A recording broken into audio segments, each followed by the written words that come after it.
How some people think that living paycheck to paycheck in a home that you own in a nice neighborhood with 2 luxury cars sitting in the driveway while you take vacations every year is the same as someone who literally lives in poverty. I know there's going to be a lot of people who are not ready to hear this, but saying that you live paycheck to paycheck means absolutely nothing unless you follow it up with context. Because a lot of people will be saying that they're poor when the reality is it's their decisions that put them there. And here's the tea. What's up, guys? Welcome to a reaction booth. This is my first video, so I'm very excited about this, all the way from Puerto Rico. So without any further ado, let's jump right into it. A recent study. I make pretty decent money, made about 92K last year, but I'm still kind of catching myself living paycheck to paycheck with very minimal savings. So I'm just trying to see, what's a good budgeting tool, to really get me up there, so I can feel more comfortable about my finances. Brad, how much consumer debt do you have? I'd say I'm about 20K in debt. What kind of debt is it? Right now it's a finance loan for a car, about 2K for a personal loan, and then the rest is just, odd ends, about 5K, 6K in credit cards. Mm-hmm. Okay. Are you using the credit cards to stay afloat, or is this things beyond just needs that you're using the credit card for? I mean, I feel like, every time I make a credit card payment, something comes up to where I have to use it again. So I'm not really bringing that balance down. So I think we all been in that position in life. And that person right there, it's earning about $92,000, which is a lot of money. And nowadays, since the cost of living has been so high, people are struggling even with high salaries. So, and it all comes down to the money you make and how much you spend on it, or what you spend on it and how much you're spending. So, we all know Dave Ramsey. He's a financial guru. I love the guy, follow him for years. And I don't agree with him 100%, but these calls are the ones that maybe rethink what I'm doing right or what I'm doing wrong. So let's finish up the video. No, I am not. I've been in a relationship for about 7 months now, and just found out a few weeks ago that my girlfriend is pregnant, and this will be her first kid, my second child. I already have a 1.5-year-old son. Okay. Well, there's a couple of things kind of going through my head, Brad. Number one is that there is a chance it's a lot of disorganization and you're living from crisis to crisis.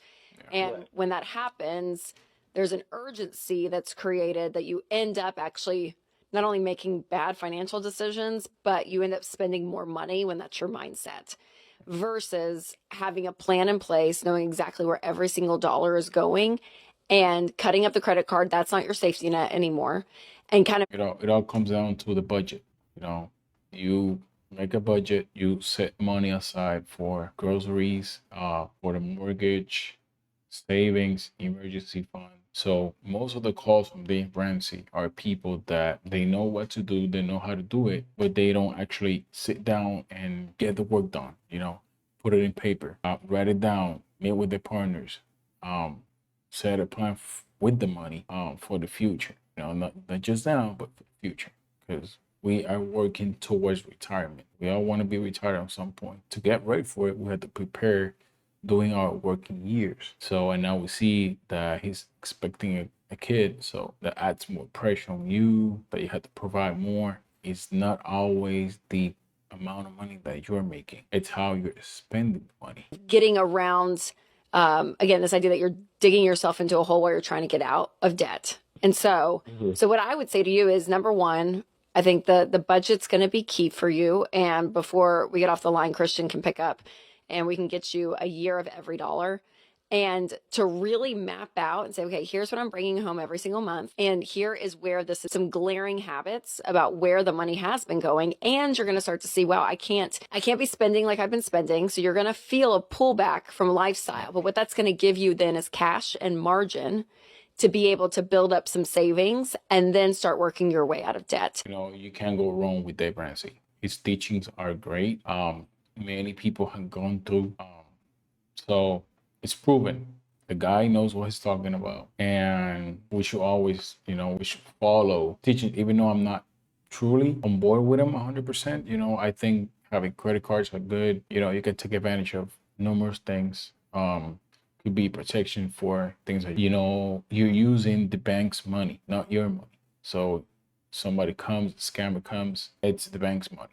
they have to they have to take care of that, and you're not liable for that money. So for me, I like them.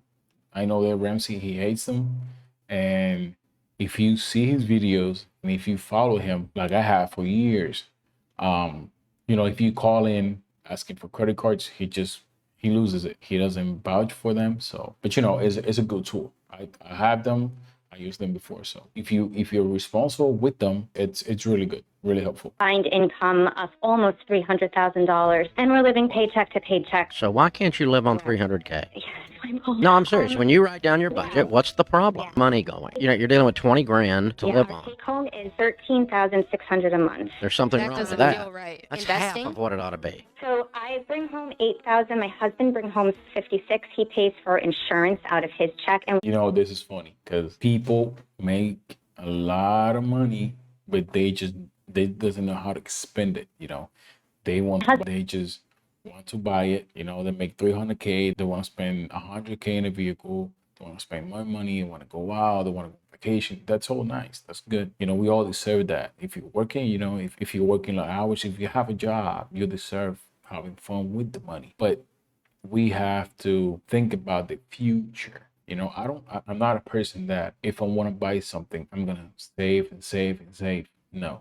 If I want to buy something that is worth, let's say $200, I take off of my paycheck 50, 75, 100. If I know I can take a little bit more in this paycheck, I'll take it out and then put it with the other paycheck, and then I could buy whatever I want to buy. Case, could be a camera, could be anything. But you have to, or even if you have it, but you want to save it for something else, something happens. You should do that. You should try that. Take a little bit from the paychecks and then build a little fund for that item that you want to buy. I personally do this. I find it really helpful, and also I like to have money on my checking account. I like to, every time I get paid, I want to keep some money in there. I have my 401k for my job. I have my retirement accounts and all that. So I'm not big into having a savings account, but I do want to have some money in between checks in my checking account. So in case something happens, I have the money in there, but I also have a emergency fund somewhere else that I can access it easy. I don't have a card for it. You might hear this in all different videos, all different YouTubers. They tell you about that. Hey, make sure you have some money somewhere else that you can access it. That you don't want to go and reach for that money. You want to keep that money safe, especially like me, like I have a family. I want to make sure my family is taken care of. I don't want to rely on family or siblings. I don't think that's healthy. So today was payday, so let's budget my husband's paycheck together. This week is very short, simple, and sweet and to the point, so let's get right on into it. We had $20.51 left over in the bank account. Literally nothing left, but it is what it is. We live paycheck to paycheck most of the time, so that's just how it is.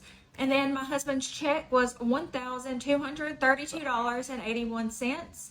So add that together, and that gives us a total of $1,253.32 to work with for the week. For the bills this week, there's not a lot going on because it is house payment week, and usually when it's house payment week, that is basically the only bill that comes out. So for the house payment, we have $694.72. And then I already got groceries, and that was $171.09. And then we have the always budgeted $150 for gas. And after all of that comes out, that's going to leave us with $237.51. And we are just going to leave that in the bank account and use that for my micropayment videos that I do every single day. And my micropayment videos have been taking off, which is I'm so thankful for, but I have had to move. So he gets paid weekly, which is it's kind of good. Some people likes to get paid weekly. But they're spending a lot of money in groceries. $600 for a whole week.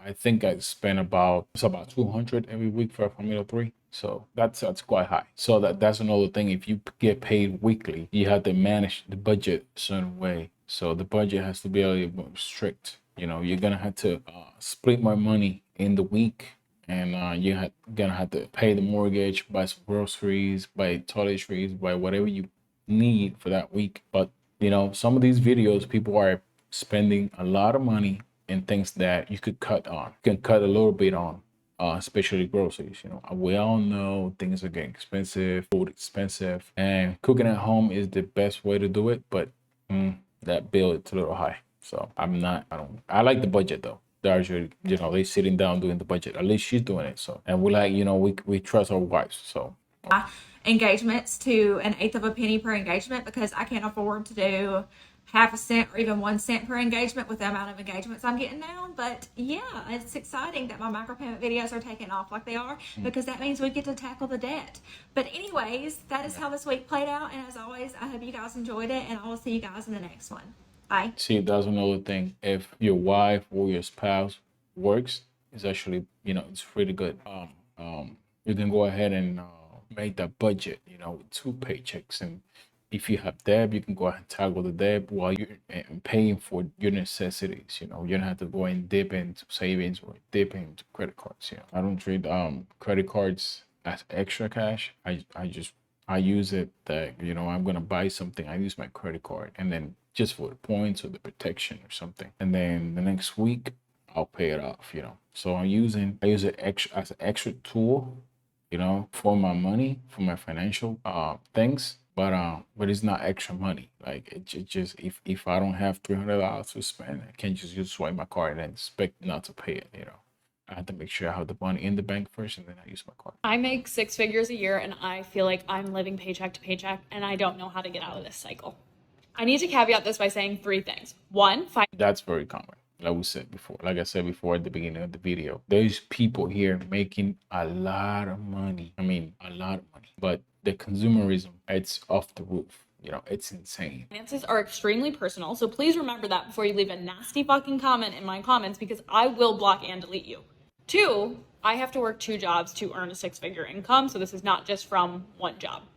3, I know I got myself into this mess, but now I'm trying to figure out how to get myself out of this mess. And so I'm making this video in the hopes that it could be potentially relatable to some people, or just like maybe seeking advice. Again, please no rude advice. I do not do well with rude advice, rude criticism, none of that. I'm very sensitive, and I will literally block the fuck out of you.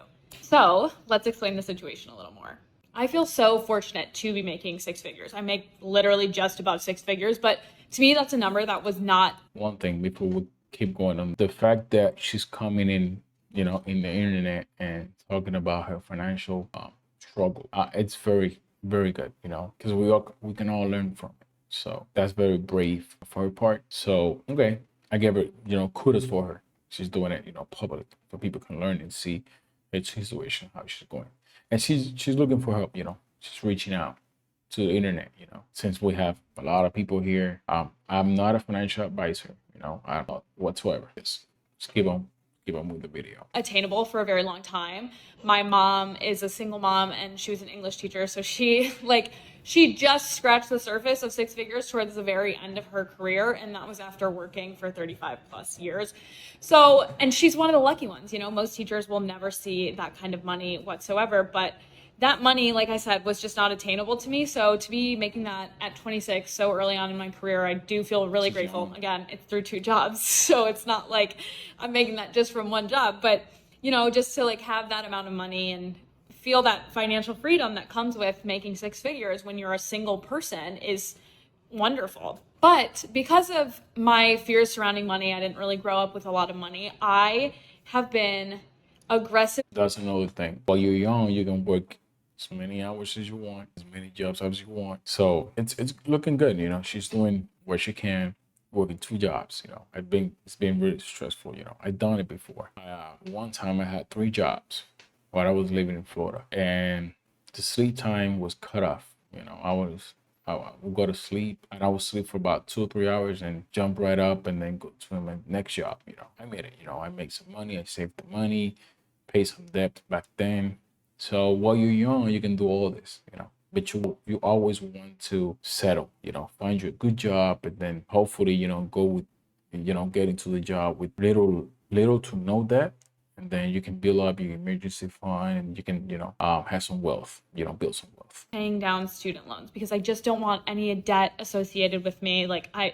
that is the thing that gives me the biggest amount of anxiety. So I have taken my loans in, let's see, I think it's 2 full years now I've been paying on my student loans. Yes, since October 2023. I have taken my student loans down from $95,000 to $47,000. So I have paid $50,000 almost of my student loans down in 2 years, Wow. which has taken a burden on me. Like, I am not able to have any savings. I do genuinely live paycheck to paycheck because I take all of the extra money I make and can afford to and throw it towards my student loans to aggressively pay that debt down. But I've started to realize lately that That's a good move. You know, you always want to pay your debt as soon as you can, the fastest way. Because if when you pay it off, you get to keep all of that money. So it's the easiest way to do it. It just throw a lot of money onto them, pay debts, and have your money paid to somebody else. You know. because of that, I am really limiting myself on the amount of salary that I can live on, because to me, whatever goes to my student loans is like untouched.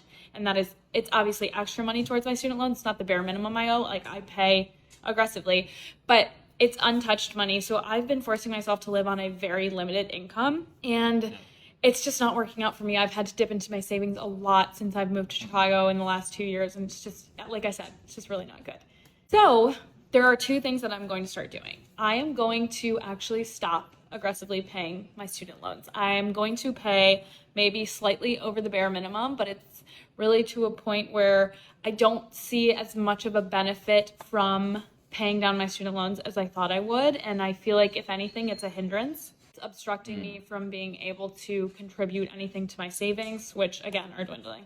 I am instead going to start taking that money and putting it directly towards savings. So again, I am limiting what I can do with my income and really restricting myself and putting myself in a very strict. That's what happened. Sometimes, you know, you get burned out. So she was working hard, throwing all the money to the debts. And now, because she's doing that, but also, I'm pretty sure her cost of living is very high. So if you have a job and you try to pay debts, you should lower the things that you do. For example, if you're making 90,000 and you're 50,000 in debt, but you want to pay the whole 50,000 in 1 year, I don't think it's wise. You know, even if you live in a high cost of living state, like let's say New York, it's crazy. You know, you should, go slowly, throw some money into the debt, but don't overdo it, because then you get burned out. You don't have enough money for your daily activities or your day-to-day living, and you end up burning out. And now she's been dipping into her savings because she's trying to pay off her debt really fast, but now she's cutting short on her money, and now she doesn't want to pay the debt anymore, and she's trying not to. Now she wants to save some money on the side. I think you should always, make up a plan. If your debts are $50,000, you make 100, throw 25, throw 30 on it every year. Don't go overboard. Don't go crazy on it. If you can find another job, then you can go ahead and, throw all the money that you can. But, she's just burned, and that happens, all the time. That's another thing that we have to keep an eye on. So, we should learn from all these videos on the internet, from all these people that are going through financial trouble, because I've been there. I've been there a few times. So, but now I learn how to manage my money, what to do with it, what to buy now, what can I buy now, what does it have to wait. So, and that's how, it has helped me tremendously. So that's all for today, guys. Thank you for staying in. Like, subscribe, comment, and let's build the channel up. Thank you. Have a good one.